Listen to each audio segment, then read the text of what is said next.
সম্মানিত সুধীমণ্ডলী, ইতিহাস শিক্ষা দেয় আর ঐতিহ্য কিন্তু প্রেরণা দেয়। বন্ধুরা, আমরা এই মুহূর্তে দাঁড়িয়ে রয়েছি বাংলাদেশের একেবারে দক্ষিণে সবথেকে উল্লেখযোগ্য একটি জেলা বরিশাল জেলা। বরিশাল যে সদরঘাট, সেই সদরঘাটে আমরা অবস্থান করছি। অসংখ্য লঞ্চ আমরা দেখতে পাচ্ছি, এখান থেকে কিন্তু ঢাকা চলে যাচ্ছে, বিভিন্ন রুটে চলে যাচ্ছে। ঠিক সে জায়গা থেকে আমরা আপনাদের দেখানোর চেষ্টা করছি। যেটা বলছিলাম যে এই বরিশাল কিন্তু অনেক ঐতিহ্যবাহী একটি জেলা। এর কিন্তু আমরা যতটুকু জানি, এর অনেক প্রাচীন কিন্তু ঐতিহ্য রয়েছে। প্রাচীনকালে কিন্তু একে বাঙ্গালা বলতো এই জেলাকে। তারপর পরবর্তীতে কিন্তু চন্দ্রদ্বীপ হয়, তারপর বাকেরগঞ্জ নামে কিন্তু জেনে থাকে। কিন্তু এই বরিশাল জেলা বর্তমান কিন্তু 10টি উপজেলা, 14টি কিন্তু থানা রয়েছে এবং 6টি যে পৌরসভা রয়েছে এবং 87টি ইউনিয়ন রয়েছে এই বরিশাল জেলায়। আইতে সাল যাইতে সাল, এর নাম বরিশাল।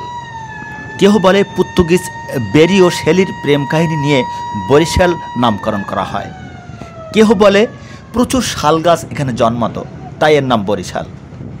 কেহ দাবি করে গিরিদে বন্দরে ঢাকায় নবাবদের বড় বড় লবণের গোলা ও চৌকি ছিল। ইংরেজ ও পর্তুগিজ বণিকরা বড় বড় লবণের চেলিকে বরিশাল বলতো। পরবর্তীতে বরিশালটার পরিবর্তে বরিশাল নামের উৎপত্তি হয়। আমরা সেই বরিশাল জেলার যে সদরঘাট, লঞ্চ ঘাট, সেখান থেকে কিন্তু আমরা একটু আপনাদের দেখানোর চেষ্টা করছি।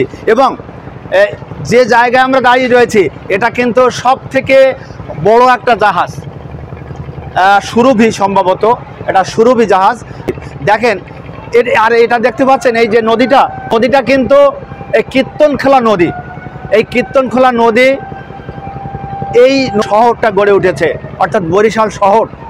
আর এই যে নদীটা, অর্থাৎ কীর্তনখোলা নদীটার কিন্তু উপশাখা কিন্তু আড়িয়াল খাঁ, এবং তারপরে কিন্তু এটা কিন্তু বঙ্গোপসাগরে কিন্তু পতিত হয়েছে, উৎপন্ন হয়েছে আড়িয়াল খাঁ। সব মিলিয়ে একটা ঐতিহ্যবাহী।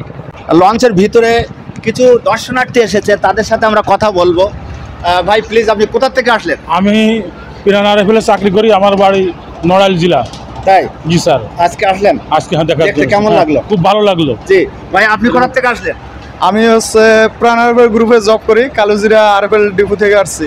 কেমন লাগলো?